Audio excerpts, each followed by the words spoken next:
Hey guys, Desolate Magic here, still burning through the Battlebond spoilers. There was some pretty spicy stuff in the last blue edition, but now we're moving on to the final color, black, and then of course I'm going to hit on colorless and color mixed in the final video. So as is tradition, just kidding, this is how they're arranged on MythicSpoiler.com.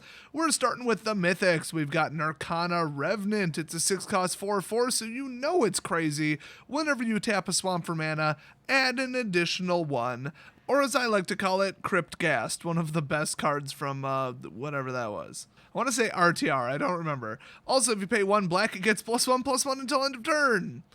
Damn, so you could swing with this like once and win. Assuming you had 6 swamps and no other lands to get this out, which that's a little bit of a stretch, you could just tap for 12 plus 12 at that 16, whoa. It's obviously pretty good, but it feels fair. I mean, it's not trample, it's not flying, it's, no hexproof. I mean, they could stop it. If they didn't stop it, then they should have been more careful or built a better deck. See, there's powerful but fair, and then there's powerful but I cast Emrakul on turn 3, or whatever the hell that last card was. You would think Wizards would know the difference at this point. Next up, one of the best cards ever printed, and the absolute star of one of my modern decks, Nixithid. This is a 7/7 for 3. As it enters the battlefield, you choose an opponent. It gets -1/-1 in real time, constantly updated for each card in the chosen player's hand. So mid-game, this is, mid-size. Even if you get it to be like a 3/3 for 3, that's just whatever, average. 4/4 for 3, that's just good. And then if it's late game and they're just top decking, woo! Also, you can throw it out when they have 5 cards in their hand as a trap, and then they'll draw one more and be like, if I don't play anything, technically one more card draw and this thing just drops dead. That's usually when I boosted or put an equipment on it or some dick move like that. Like drop a counter on it, which by the way can very easily happen in Battlebond. By the way, 1 counter and this thing basically can't die, just FYI. But they'll ruin their entire turn, and then you get more card draws and black's a control color. It's not smart to just stall to get Nixithid off the field and then, oh cool, I'm at 7, let's resume the game. And the whole time you drew more cards. Not a good idea on their part. So this card is freaking amazing. It's actually not really particularly expensive, never was, but it's worthwhile. It's worth having. Put it in everything. I love it. Next up, Newsgraph Mob. I love this card. It's a 0/0 for 6, so that's tons of value right off the bat. And when it enters the battlefield, it gets 5 1/1 counters on it. Whenever a player casts a spell, remove a 1/1 counter from it. And if you do, which is a weird way to phrase it because it doesn't say may, create a 2/2 black zombie creature token. So this eventually becomes 10/10 worth of creature, I guess. I don't like the unpredictability, but the slow swarm is hilarious. There's other ways to drop counters on it, and you can actually keep it alive past losing all of its counters if you have, equipment or auras. I don't really know why you would, but this in combination with support, huge. I love this card. It's a shame it costs 6, but it kind of should. Next up, we've got Thrillins Encore. Oh boy, it's an instant that costs 5. Wow, these are expensive. Put onto the battlefield under your control all creature cards in all graveyards that were put there from battle this turn. This is basically a functional reprint, to an extent. The one I'm thinking of, I think it was 2 mana though. It was way cheaper. I don't like it though. It's really, really, really narrow. I mean, if you have to leave 5 mana open, I don't think it was one of your spells that wiped the board. But in a 2-headed giant match, this is huge because your opponent could wipe the board and then boom, this is it. You get all of them. And this card can be just crushing. Now you could use a sack outlet to sacrifice all your creatures, get a huge benefit, and then bring them all back. I mean, it's any player, it's any creatures. So you could just slam into their line on combat, do as much damage as you can, some stuff died, and then you get all of it on both sides. So it's not really that hard to set up. I mean, I would probably draft this just because it can end the game. Next up, Assassin Strike. Does anything in this damn set cost under 5? What the hell? This costs 6. It's a sorcery. Destroy target creature. Its controller discards a card. That's stupid. You don't even get to choose what it is. This card sucks. That said, it is removal. Removal in sealed formats, pretty good. Or limited formats. I keep saying that wrong in all these videos. Anyway, Blaring Captain is next. Oh, look, it costs 4. So it's a partner with Blaring Recruiter, which is a really obnoxious card. When this captain attacks, attacking warriors get +1/+1 until end of turn. That's pretty good. I mean, it includes itself, so it's actually basically a 3/3. I mean, it's not bad. It can get your warrior stuff going. I like it. Next up, we got Gang Up. It's black plus X instant, and of course assist. You gotta have an assist X card. Well, there already was like 2, but still. Destroy target creature with power X or less. I don't love it. I mean, it'll get rid of like a 0/8 wall for free or something, but other than that, I mean, it's unreliable. You gotta pour a ton of mana into it. Both players might have to pool their mana just to get rid of one creature. I don't know, like, the more bang for your buck, the more you have to pay for it, and I don't really like stuff that scales like that. I like blowing up something incredibly crucial for a flat 3 mana. That is awesome. Like, play-wise and tactically, that is awesome. Next up, Inner Demon. Enchant Aura costs 4, it's double black, so you know it's good. Enchanted creature gets +2/+2, has flying, and is a demon in addition to its other types. Cool. When Inner Demon enters the battlefield, all non-demon creatures get -2/-2 until end of turn. That includes your creatures. So, I mean, you can't just cast this with no target as a sweeper. I mean, it'll get rid of tokens, but the fact that you got to worry about you and a teammate and not killing off too much of your own stuff, I don't know. I just don't love this. It's so, like, it could blow up in your face. Next up, Tenacious Dead. This card's annoying. It's a reprint. It's 1/1 for 1. When it dies, you may pay 2. If you do, return to the battlefield tapped. That's annoying. Next up, Tavern Swindler. I think this might be a reprint. It's 2/2 for 2. Tap to pay 3 life, flip a coin. If you win the flip, you gain 6 life. You know why this card's called Swindler? Because that's freaking stupid. Next up, Slum Reaper. When it enters the battlefield, each player sacrifices a creature. That's right, each player, including you, including your teammates. This is a stupid card. Even if you drop this in after they did massive damage, you have no creatures left, or it's some 1/1 that you don't care about, you still have to worry about your teammate. They're a player too. I mean, this card sucks. All the stuff that hits everybody, it's so hard to get a situation where it would benefit just you. Next up, famous reprint here, Swarm of Bloodflies. It's a 0/0 for 5, so they're continuing on the value train to Value Town. But also, when it enters the battlefield, it enters with 2 1/1 counters on it. Whenever another creature dies, put a 1/1 counter on it. So it'll take 3 turns.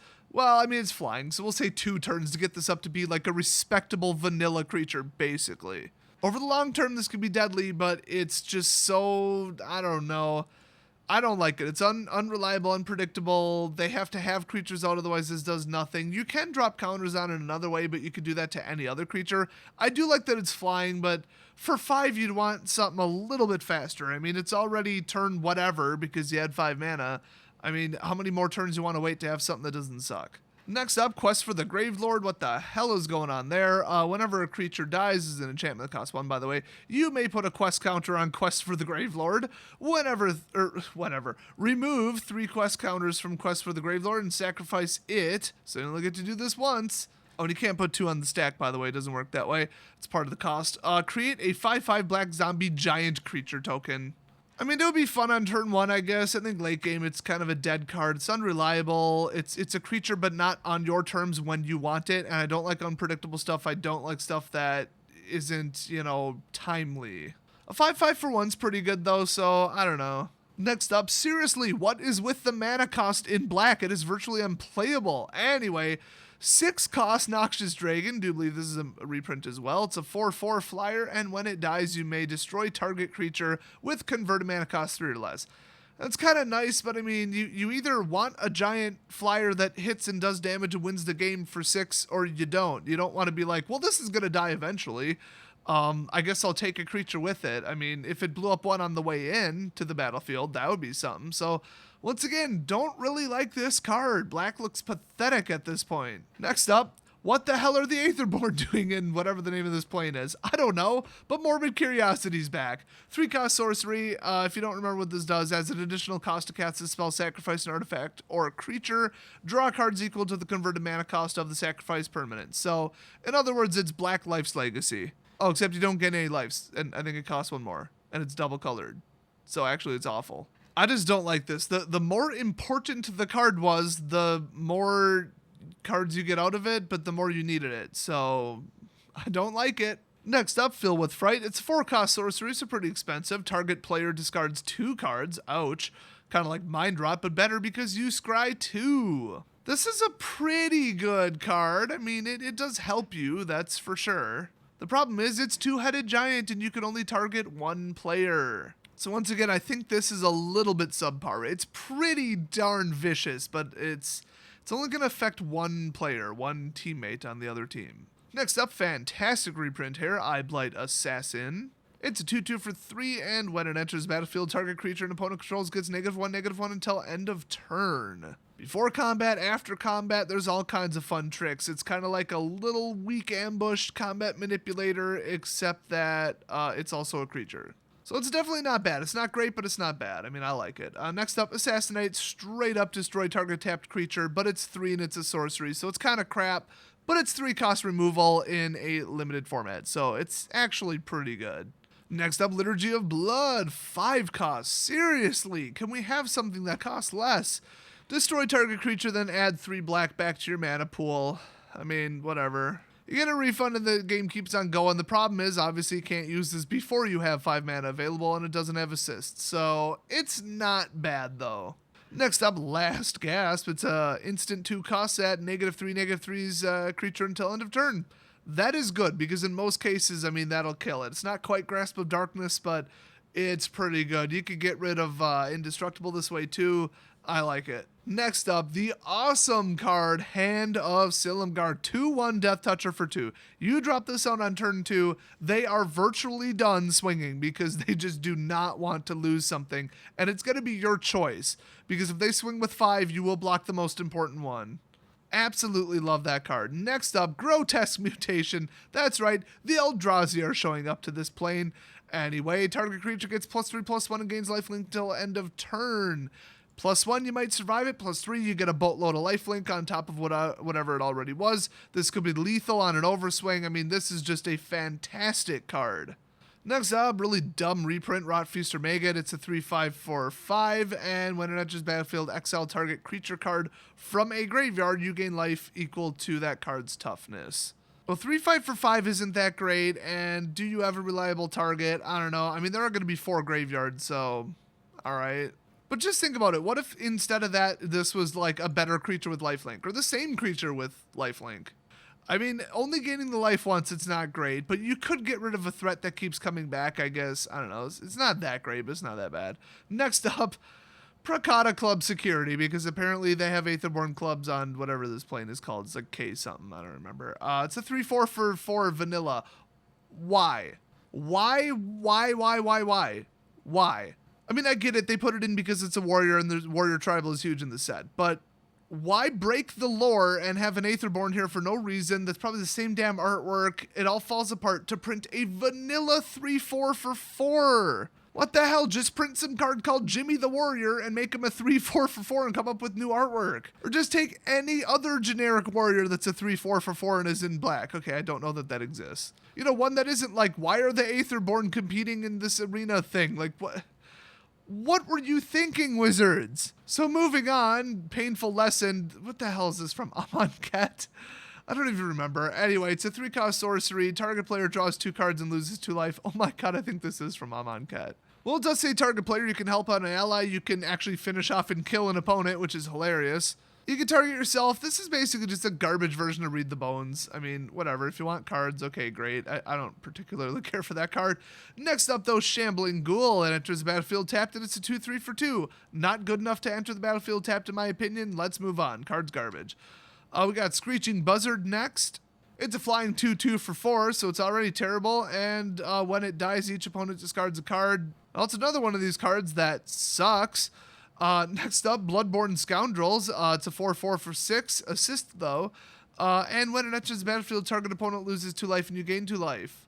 Woo! Hey, partner on my team. Want to pitch in for this? You get absolutely nothing out of it whatsoever. Also, all we get for pooling all of our mana for the entire turn is a garbage 4/4 that's completely vanilla, no abilities whatsoever.